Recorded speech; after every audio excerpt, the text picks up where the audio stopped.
Bismillahirrahmanirrahim. Assalamualaikum warahmatullahi wabarakatuh. Waalaikumsalam warahmatullahi wabarakatuh. Apa kabarnya hari ini? Alhamdulillah luar biasa. Allahu Akbar. Ya, masih tetap semangat? Masih. Alhamdulillah kayak gitu ya.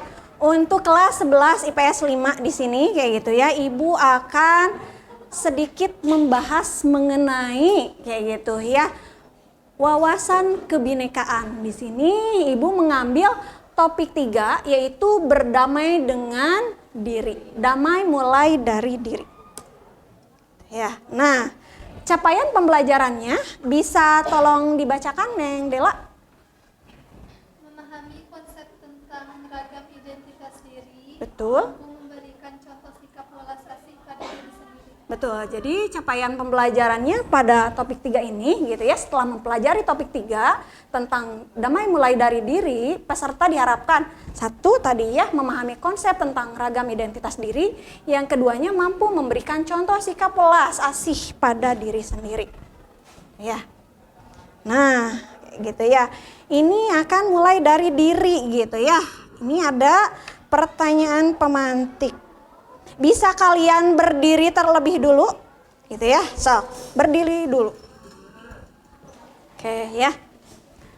Ibu akan memberikan pertanyaan. Jikalau nanti kalian menjawab iya, maka kalian bisa maju satu langkah. Kalau kalian menjawabnya tidak, berarti kalian masih tetap di tempat. Oke? Bisa dipahami?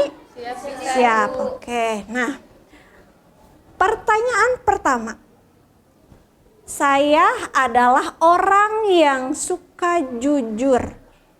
Kalau yang jawabannya iya, bisa maju. Kalau memang Anda pernah berbohong, tidak jujur, berarti Anda tetap diam di tempat. Oke.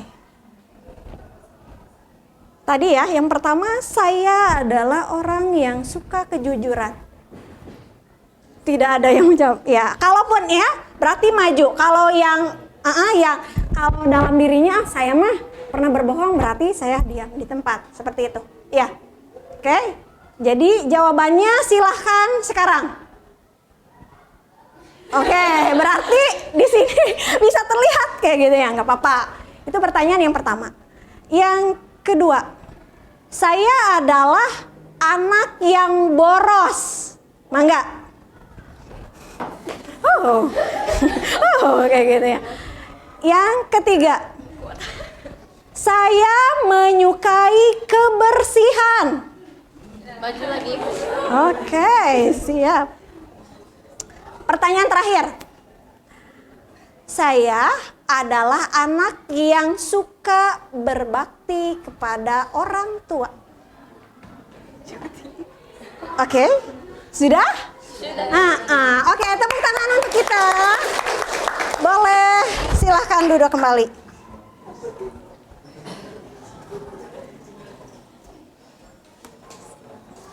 Nah, kayak gitunya. Tadi ya, yang ini kayak gitu ya. Oke, sini ya. Dari permainan tadi coba diskusikan dan renungkan beberapa pertanyaan berikut. Yang pertama ya. Apakah Anda selalu berada pada satu sisi identitas yang sama pada semua putaran permainan atau berubah-ubah? Berubah-ubah, kayak gitu. Oke. Yang kedua, apakah Anda tadi bertemu dengan seseorang yang satu identitas pada putaran pertama, tetapi berbeda identitas pada putaran berikutnya? Tadi kayak gitu kan ya, dari 1 sampai 4, tadi kan kayak gitu ya. Mungkin tadi ada yang sama semua maju. Ada yang cuman diam saja kayak gitu ya. Tapi di sini apakah Anda tadi bertemu dengan teman-temannya? Oke, berarti ada yang sama ya jawabannya ya. Oke, siap. Nah, bisa menceritakan dulu, ada yang mau menceritakan mengapa itu terjadi? Kenapa tadi ada yang menjawab sama jawabannya? Kira-kira kenapa? Tadi kan Ibu berikan pertanyaan, apakah Anda suka kejujuran? Apakah Anda suka kebersihan? Apakah hidup Anda boros? Dan yang keempat, apakah Anda adalah anak yang suka berbakti kepada orang tua? Gimana? Sok, mangga, berdiri. Tadi dalam putaran pertama, Ibu kan bertanya apakah ada orang yang benar-benar jujur. Oke. Saya melihat beberapa teman saya diam karena memang mungkin kami sedikitnya pernah berbohong gitu. Oke, Tapi, iya. saat ibu bertanya apakah ada orang yang boros, Betul. ada beberapa teman yang maju tapi ada juga yang tidak. Sebagian Mungkin yang tidak. perbedaannya Oke. terletak dari orang yang boros itu sulit sekali mengatur keuangan. Betul. Dan orang yang berdiam diri atau mengatakan tidak bahwa saya itu tidak boros, berarti dia sudah bisa mengendalikan pengeluarannya gitu. Oke, siap. Terima kasih Neng Wanda. Dari semua identitas yang tadi gitu ya, menurut Anda yang paling penting atau mungkin bisa jadi kayak gini ya pertanyaan, yang menurut Anda ada dalam diri Anda itu yang mana saja? Apakah Anda suka jujur tadi? Suka? Oh, terkadang. Oke, yang kedua, apakah Anda suka boros? Semuanya di sini suka boros. Oke, yang ketiga, apakah Anda suka dengan kebersihan? Oh, jawabannya suka. Kalau yang keempat, berbakti kepada orang tua? Insya Allah. Insya Allah kayak gitu ya. Oke, apa-apa gitu ya. Nah, siap ya. Ibu akan menayangkan dulu video ya. Ini kamu, bukan dia. Kamu yang beda dengan dia atau mereka. Kamu yang punya nama, tanggal lahir, dan orang tua yang beda dengan orang lain. Sebuah identitas. Kamu baru datang ke kampus, bertemu orang-orang dengan identitas berbeda. Kadang kamu penasaran, membandingkan satu sama lain, lalu mengelompokkan tiap orang. Bagaimana kamu akan melakukannya? Kamu lihat geng kecil yang suka barengan kemana-mana. Rupanya mereka teman sejak SMA. Kamu pun jadi mengelompokkan teman-teman baru ini berdasarkan asal sekolah. Tapi ada juga yang gak punya teman sekolah. Mereka kumpul dengan teman sekampung. Kamu lalu perlakukan teman berdasarkan kelompok asal daerah atau suku. Lalu mahasiswa baru dikumpulkan sesuai pilihan fakultas. Kamu mulai berkelompok dengan teman sefakultas dan punya identitas bersama sebagai mahasiswa di fakultas tersebut. Kita lahir dengan identitas seperti suku, agama, warna kulit, dan bertambah lewat pilihan sendiri atau diberikan orang lain hingga kita punya banyak identitas. Soal mana yang paling penting, beda-beda tiap orang. Ada saja yang terlalu bangga dengan identitasnya hingga merasa berhak merendahkan yang lain. Ada juga yang terlalu minder sampai tergoda membela identitasnya secara ekstrim. Beda identitas itu wajar, namun mungkin kita perlu cara pandang yang benar soal identitas. Coba lihat baik-baik. Mungkin kita beda dalam satu identitas, tapi sama dalam identitas lain. Bahkan ketika mengelompokkan orang, kita sebenarnya mencari-cari persamaan identitas. Akhirnya kita perlu pahami bahwa beda itu hak asasi. Namun kita juga akan temukan semua orang punya satu identitas yang sama, insan Tuhan.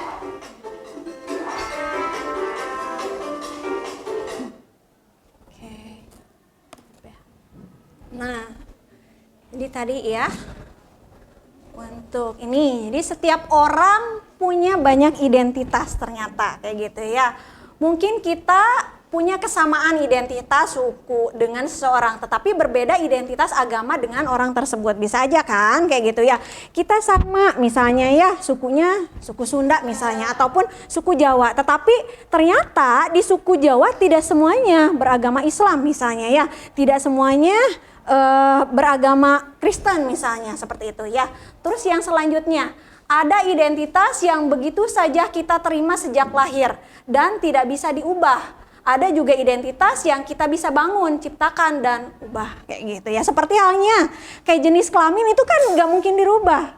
Tapi ada ya kadang-kala ya yang transgender misalnya kayak gitu. Tetapi sebenarnya kayak gitu ya. Kalaupun jenis kelamin itu sebenarnya sudah diterima sejak lahir gitu ya. Terus di sini selanjutnya ada identitas yang kita anggap sangat penting. Jika orang merendahkan identitas tersebut, kita akan merasa sangat tersinggung. Kayak gitu, seperti itu ya. Bisa dipahami? Bisa. Oke. Nah, yang selanjutnya, gunakan standar diri sendiri. Nah, jadi setiap orang unik, tidak bisa dibandingkan dengan orang lain, kayak gitu ya. Standar umum tidak bisa dijadikan patokan untuk mengukur diri sendiri. Misalnya, standar cantik, contoh ya, menurut iklan di televisi tidak bisa dijadikan untuk kita, kayak gitu kan ya. Ataupun standar baik, kayak gitu ya. Kadangkala menurut diri kita baik, tapi belum tentu kan di mata orang lain, seperti itu. Ya, betul. Jadi tadi ya untuk yang konsep kedua, gunakan standar diri sendiri. Jadilah pribadi yang baik. Jadilah diri sendiri saja, nggak boleh jadi orang lain, gitu ya. Nah, itu ya di sini pun ya. Seorang siswi di sebuah SMA berasal dari keluarga sederhana. Tapi karena ingin dihormati dan diterima, Yuni mengaku sebagai anak orang kaya. Gaya busana dan bicaranya diatur sedemikian rupa. Tapi diam-diam teman-temannya tak percaya. Mereka mencari tahu kondisi Yuni yang sebenarnya. Hingga akhirnya Yuni ketahuan identitas aslinya. Karena malu, akhirnya Yuni tak pernah lagi muncul di sekolahnya. Kisah Yuni ini kisah nyata. Kita bisa temui di lingkungan remaja. Rata-rata siswa hari ini merasa minder karena tidak memiliki apa yang orang lain miliki. Baik itu fisik, prestasi, maupun sifat khusus. Menurut hasil FGD kami dengan para guru di 4 sekolah yang ada di Jawa Barat, bahwa dari 1 dari 4 siswa merasa minder karena fisik, dan 1 dari 5 siswa merasa minder karena gak punya prestasi seperti orang lain. Hasil survei online kami terhadap remaja menunjukkan mereka tak mau menerima diri agar diterima dan dihargai. Bukannya sibuk menemukan dan mengenali potensi diri, mereka malah sibuk mengejar standar umum. Orang yang berkulit gelap sibuk memutihkan kulitnya karena iklan membuat standar kecantikan itu identik dengan kulit cerah. Yang keriting meluruskan rambutnya karena standar umum wanita anggun adalah berambut lurus terurai. Jika kita sibuk mengejar standar itu, coba pikirkan beberapa hal ini. 1. Setiap orang itu unik, gak mungkin ada satu standar yang cocok untuk semua. Setiap orang bisa punya standarnya masing-masing. Kalau standar orang ganteng itu mancung dan tinggi, lalu bagaimana dengan orang yang pesek dan pendek? 2. Standar itu diciptakan oleh iklan, industri, sinetron, atau budaya. Orang yang gagal membuat standar buat dirinya bakal jadi sasaran empuk buat para pencipta standar. Mereka lah yang bakal jadi korban iklan dan pengaruh lingkungan. 3. Standar itu relatif. Beda tempat, beda standar. Di Mauritania, sebuah negara di wilayah Maghreb di Afrika Utara Barat, misalnya orang yang cantik adalah orang yang berbadan subur. Di Jepang yang dianggap cantik itu yang giginya bingsul. Beda waktu bisa beda standarnya. Coba perhatikan fashion dari masa ke masa. Apakah standar tren itu sama? Misalkan saja tahun 80-an, pria yang dianggap ganteng itu berkumis tebal. Apakah saat ini masih berlaku? Tapi kalau yang sifatnya nilai moral itu universal. Sikap jujur di mana-mana dari dulu sampai nanti tetap dianggap baik dan keren. Jadi daripada ngejar standar cantik fisik, mending membangun inner beauty. Gak usah habisin waktu apalagi sampai menipu diri untuk terlihat sesuai standar fisik yang umum. Gak usah minder, kelihatan di bawah orang lain, atau sombong karena kelihatan lebih tinggi. Karena setiap orang unik dan gak bisa dibandingin. Kalaupun mau bikin standar dan membandingkan, buatlah standar tinggi buat dirimu sendiri. Bandingkan dirimu kemarin dengan dirimu hari ini. Apakah hari ini kamu lebih baik dari kemarin? Terus dorong dirimu sampai memenuhi standar best version of yourself. Ingat, kamu dilahirkan original. Kenapa harus mati sebagai kopian orang lain? Nah, tadi kan seperti itu ya. Jadilah diri sendiri. Jangan sampai kayak gitu ya. Punten. Misalnya kita dari latar belakang orang miskin kayak gitu ya. Tapi karena kita kadangkala merasa minder, merasa malu, betul, kita ingin kayak gitu ya, memiliki banyak teman yang pada akhirnya sok-sokan seperti orang kaya. Nah, ketika ketahuan sama teman-teman kita bahwa kita ini adalah orang miskin, yang pada akhirnya kembali ke kitanya merasa malu sendiri, jadinya tidak punya teman lagi seperti itu ya. Maka nggak boleh seperti itu ya. Ya, bisa dipahami? Oke, siap. Nah, konsep yang ketiga, welas asih pada diri atau self compassion. Di latihan mencintai diri sendiri tuh, katanya kayak gitu ya. Sudahkah kita mencintai diri kita sendiri? Oh, belum sepenuhnya. Sudahkah kita bersyukur kepada Allah yang telah menciptakan kita? Iya, Allah telah menciptakan kita sempurna kayak gitu ya, mulai dari punya mata, punya hidung, punya mulut, betul kayak gitu ya, punya segalanya. Tapi kadang-kala kita kurang merasa puas terhadap itu kayak gitu ya. Di sini betul, narsis ternyata mengagumi diri sendiri secara berlebihan. Itu boleh tidak? Iya, tidak boleh ya. Terus yang selanjutnya self pity, mengasihani diri sendiri secara berlebihan, merasa jadi orang paling malang sedunia. Itu juga tidak boleh kayak gitu ya. Kenapa? Oh iya. Nah, di sini ya, kebaikan diri, mengekspresikan cinta dan penerimaan terhadap diri sendiri tuh gitu. Ya Allah, alhamdulillah kita telah diberikan wajah yang cantik kayak gitu ya. Tadi standarnya adalah diri kita sendiri, jangan orang lain kayak gitu ya. Kita dikasih hidung, dikasih mata dan lain sebagainya kayak gitu ya. Kesadaran penuh, ambil nafas dalam-dalam dan sadari apa yang terjadi di dalam diri tanpa menghakimi. Boleh bisa diperagakan kayak gitu ya. Kita ambil nafas.